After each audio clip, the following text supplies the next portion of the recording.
দর্শক, সাবেক ক্ষমতাচ্যুত প্রধানমন্ত্রী শেখ হাসিনার নতুন একটি কল রেকর্ড ফাঁস হয়েছে। এই কল রেকর্ডে চাঞ্চল্যকর কিছু তথ্য পাওয়া গেছে। এই কল রেকর্ড যদি সত্যি হয় তাহলে এবার স্পষ্ট করে জানা গেল যে শেখ হাসিনা পদত্যাগের সিদ্ধান্ত কবে নিয়েছিলেন, কখন নিয়েছিলেন, কিভাবে নিয়েছিলেন, কি তার পরিকল্পনা ছিল। এবং এই কল রেকর্ড যদি সত্যি হয় তাহলে এর আগে গত বছর 5 আগস্ট শেখ হাসিনা কি করেছিলেন, তার সঙ্গে কারা মিটিং করেছিল, কি হয়েছিল, কিভাবে গেছেন, এই যে গল্পগুলো আমরা শুনেছি সেই গল্পগুলো সবই মিথ্যা গল্প মনে হতে পারে। এবং মিথ্যা গল্প হিসেবেই আমার মনে হয় যে ইতিহাসে লিখিত হবে যদি এই শেখ হাসিনার খুবই গুরুত্বপূর্ণ এই কল রেকর্ডটা সত্য হয়। যে কল রেকর্ডে শোনা গেল তিনি সাবেক পররাষ্ট্রমন্ত্রী হাসান মাহমুদের সঙ্গে কথা বলছেন। কি সেই কল রেকর্ড, কি ছিল সেখানে? সাংবাদিক জুলকারনায়ের শায়ের একটি পোস্ট শেয়ার করে এই কল রেকর্ডটা সামনে নিয়ে এসেছেন বেশি করে।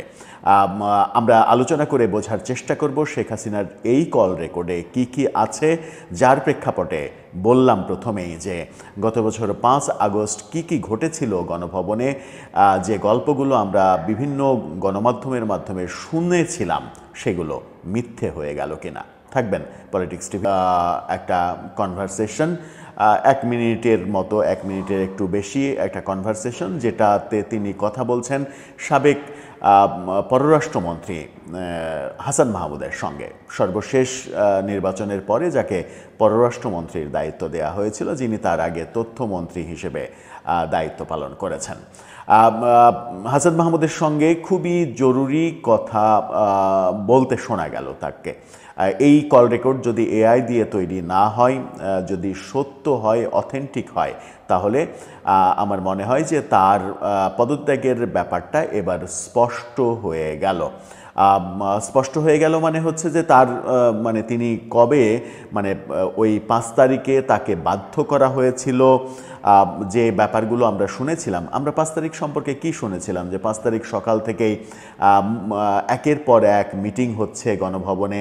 সেই মিটিং হওয়ার প্রেক্ষাপটে সেনাপ্রধান, 3 বাহিনী প্রধান শেখ হাসিনাকে বোঝানোর চেষ্টা করছেন যে ছাত্র জনতা ধেয়ে আসছে গণভবনের দিকে, খুব বেশি সময় পাওয়া যাবে না, আপনি পদত্যাগ করেন, পদত্যাগ করে আপনি এখান থেকে চলে যান। কিন্তু শেখ হাসিনা রাজি হচ্ছিলেন না।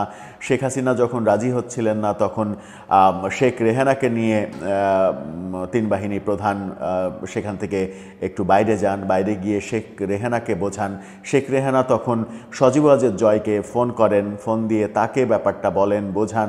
সজীব ওয়াজেদ জয় তখন দায়িত্ব নিয়ে তিনি তার মাকে ফোন দেন, মাকে ফোন দিয়ে মাকে বাস্তবতা বোঝানোর চেষ্টা করেন যে এই মুহূর্তে আর মানে তোমার জীবনের কোনো নিরাপত্তা নেই, তুমি এটা ছেড়ে ওখান থেকে চলে যাও নিরাপদে।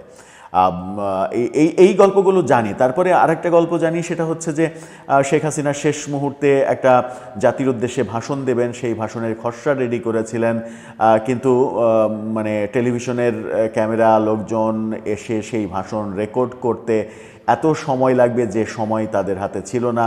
শেষ পর্যন্ত সেনাপ্রধান তাকে 45 মিনিট সময় দিয়েছিলেন রেডি হয়ে গাড়িতে ওঠার জন্য।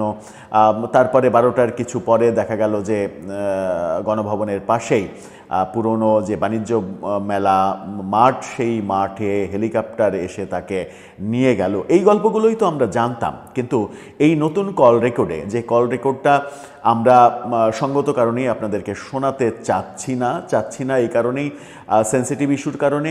1 নাম্বার 2, বাংলাদেশ সরকার সম্প্রতি যে নির্দেশনা জারি করেছেন যে শেখ হাসিনার কোনো বক্তব্য, বিবৃতি এগুলো প্রচার করা থেকে বিরত থাকতে হবে। সরকারের সিদ্ধান্তের উপরে শ্রদ্ধা জানিয়ে সেটা করতে চাই না, শুধুমাত্র সেই আলোচনাটা করতে চাই যে কল রেকর্ডে তিনি কি বলার চেষ্টা করলেন, যাতে করে আমরা 5 আগস্টের আগের গল্পটা মনে হয় ভাবতে পারি যে ভুল ছিল।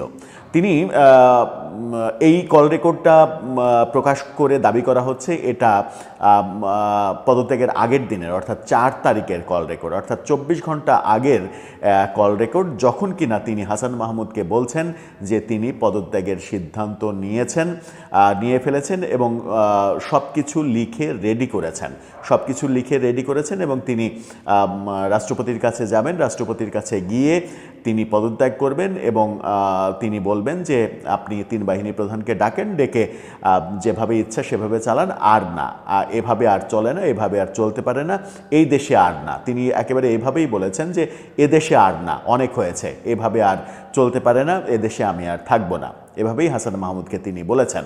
হাসান মাহমুদ তাকে বলেছেন যে ইমার্জেন্সি দিলে কেমন হয়, কিন্তু তখন শেখ হাসিনা বলেছেন যে ইমার্জেন্সি দিয়ে কোনো লাভ নেই, ইমার্জেন্সি দিয়ে কি হবে, কিছুই হবে না। তিনি এভাবে ক্ষোভ প্রকাশ করেছেন যে সবাই বড় বড় কথা বলছে, এই দায়িত্ব নিচ্ছে, ওই দায়িত্ব নিচ্ছে, কারফিউ পর্যন্ত বাস্তবায়ন করতে পারে না, এইভাবে আর চলতে পারে না, এখানে আমি আর থাকবো না, আমি চলে যাব, সব কিছু লেখেটাকে আমি রেডি করে ফেলেছি, আমি রাষ্ট্রপতির কাছে দিয়ে মানে পদত্যাগপত্র দিয়ে আমি চলে যাব। লাস্ট তিনি যেটা বলেছেন সেটা হচ্ছে যে চিফ 24 ঘন্টা সময় চেয়েছে, দেখি সেই 24 ঘন্টার মধ্যে কি করে সে, সেটুকুই দেখব, তারপরে আমি আর থাকবো না, আমি চলে যাব। অর্থাৎ আগের দিন 4 তারিখে, আগস্টের 4 তারিখে তিনি ডক্টর হাসান মাহমুদকে ফোনে বলছেন যে তিনি পদত্যাগের সিদ্ধান্ত শুধু নেননি, তিনি পদত্যাগপত্র লিখেও রেডি করে ফেলেছেন, সব কিছু প্রস্তুতি তার হয়ে গেছে, তিনি আর থাকবেন না, তিনি চলে যাবেন। এবং তিনি এটাও বলেছেন যে এদেশে আর না, তার মানে তিনি দেশে থাকবেন না, এটাও আগের দিন হাসান মাহমুদকে তিনি বলছেন। এই যে ব্যাপারগুলো, মানে আরও অনেক কথা বলেছেন, কি হচ্ছে না হচ্ছে, ম্যাসাকার হচ্ছে, বাড়িঘরে আগুন জ্বালিয়ে দিচ্ছে, নোয়াখালীর প্রাসঙ্গিকভাবে এনেছেন, কি কারণে আমি জানি না, যেহেতু কনভারসেশনটা খুবই শর্ট কনভারসেশন, পুরোটা হয়তো প্রকাশ করা হয়নি।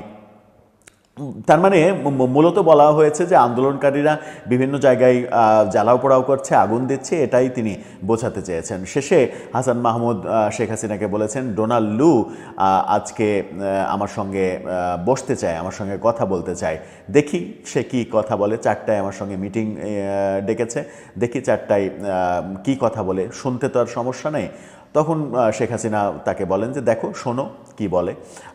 এই হচ্ছে কনভারসেশন। তার মানে হচ্ছে যে এই কনভারসেশন থেকে আমরা নিশ্চিত হতে পারি যে 5 তারিখে গণভবনের যে নাটক সম্পর্কে এর আগে আমরা শুনেছিলাম বিভিন্ন সূত্র দিয়ে,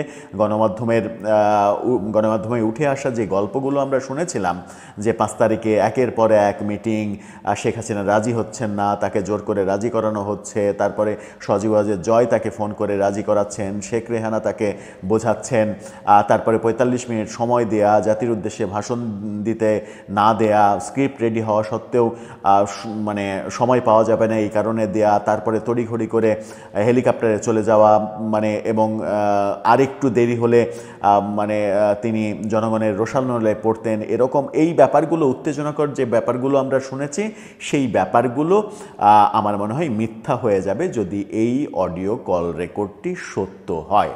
তাহলে কি এখন বলা যায় যে শেখ হাসিনা আসলে মানসিকভাবে 5 তারিখের আগেই, অর্থাৎ আগস্টের শুরুতেই প্রিপারেশন নিয়ে ফেলেছিলেন যে এভাবে আর চলতে পারে না, তিনি আর দায়িত্ব পালন করবেন না, তিনি চলে যাবেন। এবং মানে এই যে 5 তারিখকে ঘিরে হঠাৎ করে তিনি ভারতে গেলেন, ভারতের সঙ্গে যোগাযোগটা কে করলো 5 তারিখে, ওই মুহূর্তে 1-2 ঘন্টার মধ্যে ভারতের সঙ্গে এত বড় যোগাযোগ করা, ভারতে বাংলাদেশের বিমান বাহিনীর বিমান যাওয়া, তার অনুমতি দেয়া, এত শর্ট টাইমে কি সম্ভব হয়েছে?